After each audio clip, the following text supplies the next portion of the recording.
The first car flashed its lights at me just outside of town. I didn't think much of it. It was late, close to midnight, and I'd already been driving for almost 3 hours after visiting my sister. The road I took home was a long 2-lane highway that cut through farmland and patches of dense trees. No streetlights, no houses, just asphalt, darkness, and the steady hum of my tires. I assumed the driver was warning me about a cop or maybe an animal ahead. People do that out here. I gave a polite flashback and kept driving. Then the second car did it. High beams, 2 quick flashes, slowed slightly as it passed me, like the driver wanted to make sure I noticed. That one gave me pause. I checked my dashboard. Headlights were on. Nothing blinking. No warning lights. I even cracked my window, half expecting to smell something burning. Everything seemed normal. A few minutes later, a third car approached from the opposite direction. As it passed, the driver leaned forward, face lit by the dashboard glow, and flashed their lights aggressively. 4, maybe 5 times in a row. That's when my stomach tightened. I started running through possibilities. Maybe one of my headlights was out. Maybe my brights were accidentally on. I flipped them off and back on. Normal. I checked my mirrors, craning my neck to catch a reflection of the rear lights bouncing off road signs. Nothing looked wrong. Still, the uneasy feeling stuck with me.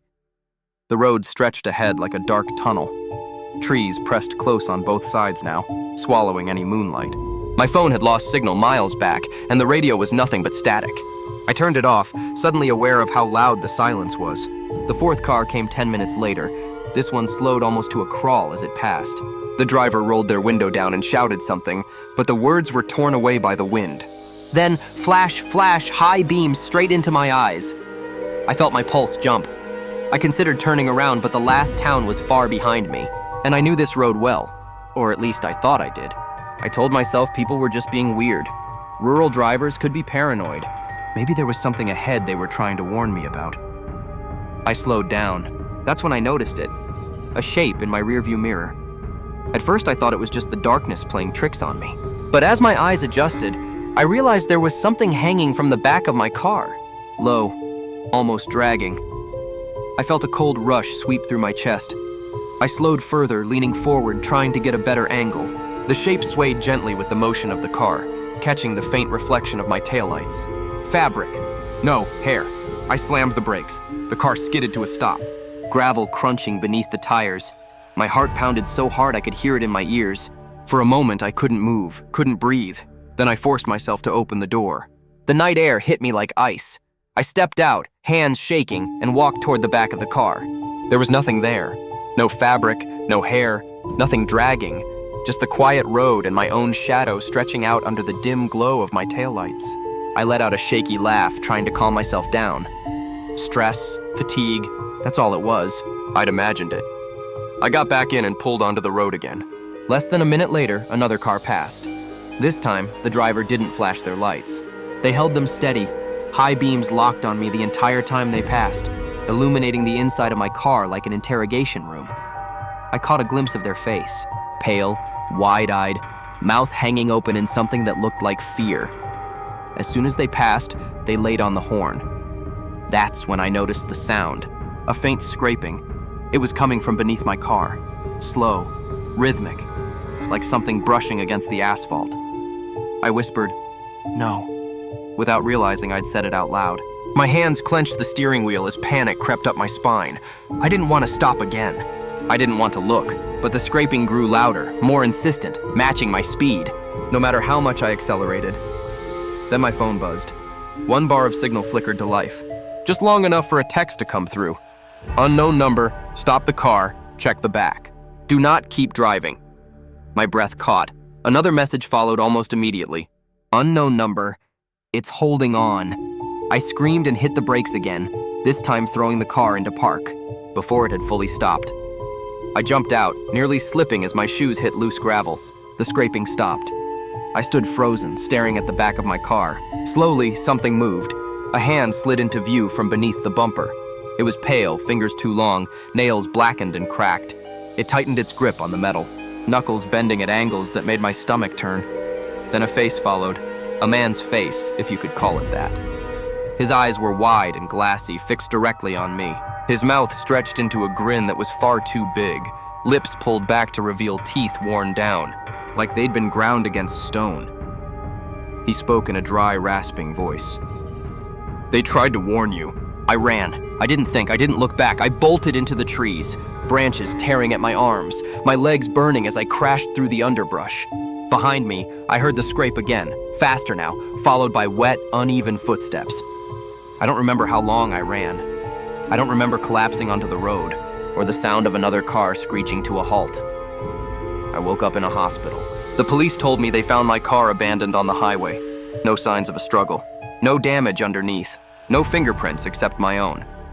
They said multiple drivers had called in reports about something hanging off a vehicle, but by the time officers arrived, there was nothing there. No one could explain the messages on my phone.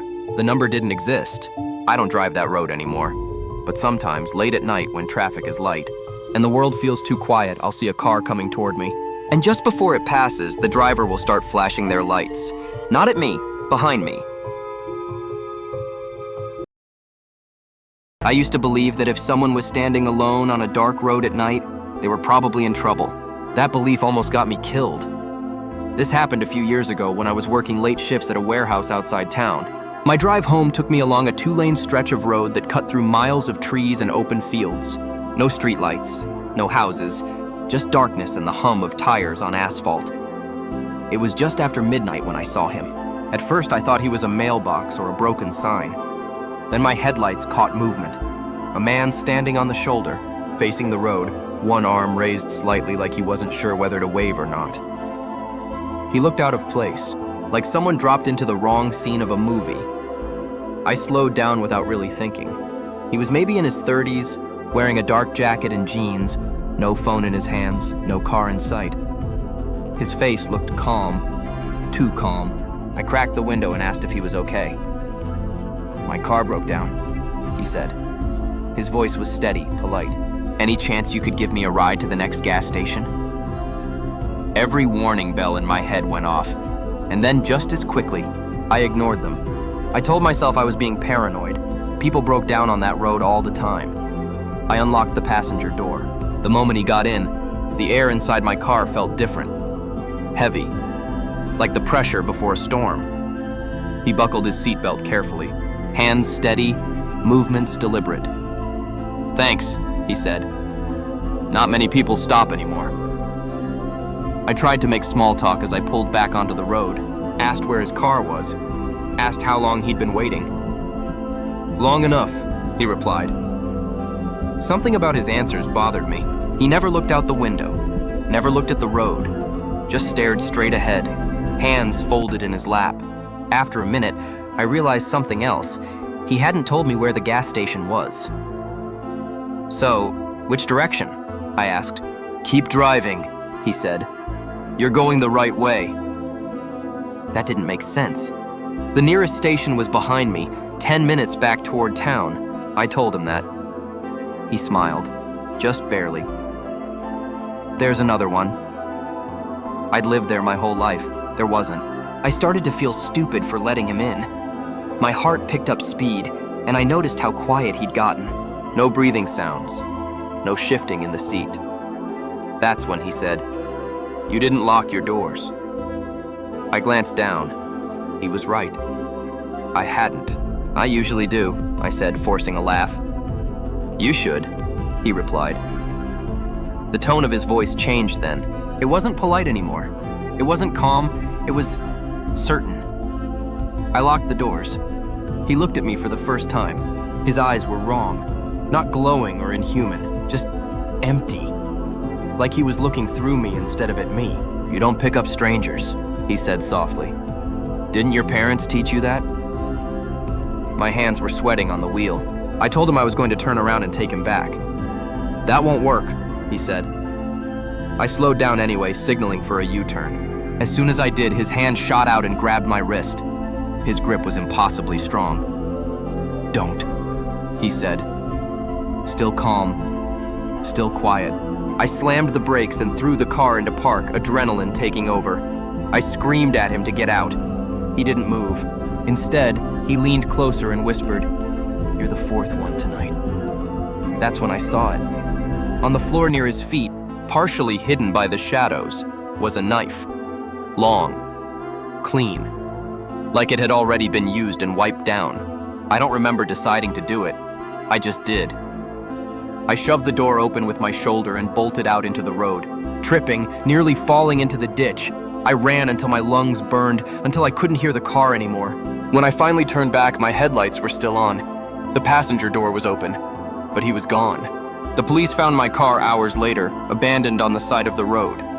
They searched the area but never found him. No footprints, no trail, nothing. A week later, a news story broke about 3 missing drivers who'd vanished along that same stretch of road. Their cars were found, doors unlocked, no signs of struggle. One detail stuck with me. All 3 had reported picking up a man matching his description earlier that night. I quit my job after that, moved out of town. I don't drive rural roads anymore. But sometimes, when I'm stopped at a red light late at night, I swear I see him in my rearview mirror, standing on the shoulder of some other dark road, waiting patiently for the next person who thinks he's lost. Because he never was. How ordinary everything felt when it started. I was driving home late, a little after midnight, taking the back roads like I always did. It shaved about 10 minutes off my commute. At that hour, there was almost no traffic, just long stretches of dark asphalt, tree lines on both sides. I remember checking my mirrors out of habit when I merged onto the 2-lane highway. That's when I saw the headlights behind me, far enough back to be nothing unusual. One car, white headlights, steady, not tailgating. I didn't think twice about it. For the first 15 minutes, everything felt normal. The road curved gently through farmland, my radio playing low so I wouldn't fall asleep. The car behind me stayed behind me, same distance, same speed. Eventually, I slowed a little, half expecting them to pass. They didn't. I sped up instead. 5 miles over, then 10. Still there. The headlights never grew closer, never fell back, just fixed. I told myself they were probably tired like me. Maybe they didn't want to risk passing on a dark road. That made sense. At least it did at the time. Another 10 minutes passed, then 20. We went through 2 intersections where they could have turned off. They didn't. We passed a small gas station, open, glowing like a lighthouse in the dark. I slowed again, signaling right. The car behind me slowed too. When I turned back onto the highway, instead of pulling in, so did they. That's when the first real wave of unease hit me. Perfectly centered, perfectly still. I tried to calm myself down. You're tired, I thought. You're making patterns out of nothing. But the longer it went on, the harder that was to believe. At one point, I pulled over to the shoulder, just for a second. I wanted to let them pass, and be done with it. I slowed, turned on my hazard lights, and eased toward the gravel. The car behind me slowed too. It didn't pass, it stopped. Right there, in the middle of the road.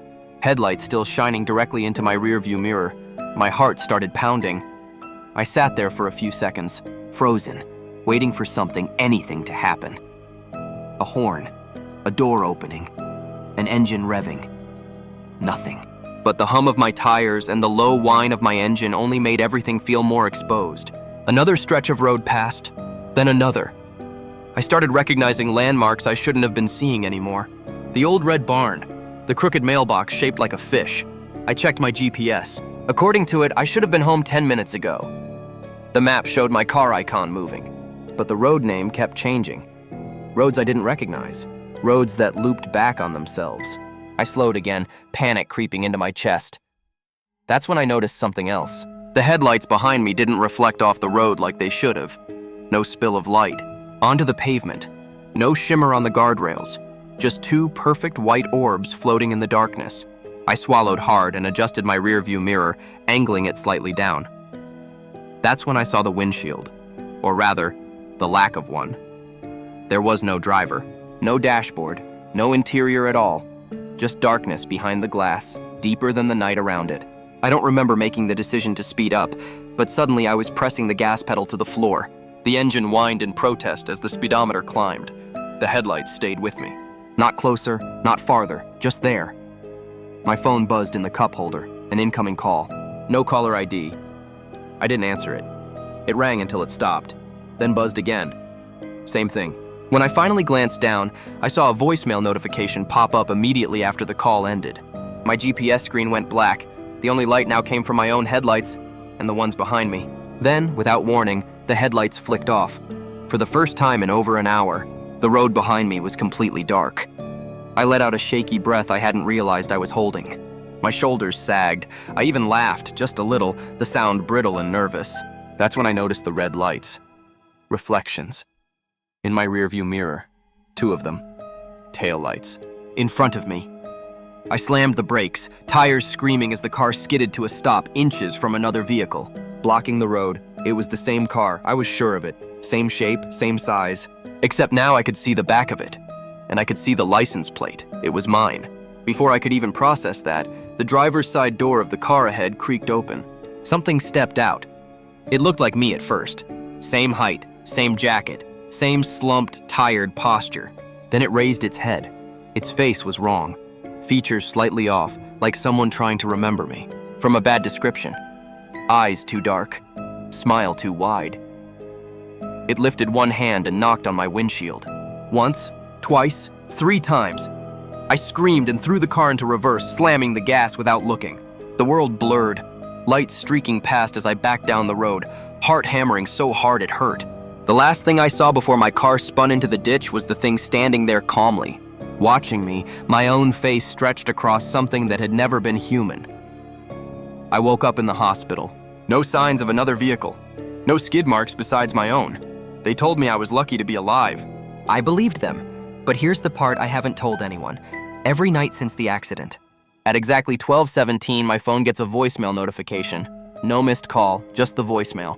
I've never listened to them, because last night when I opened my car door to go inside after work, I saw fresh fingerprints on the windshield, on the outside, right where someone had been knocking.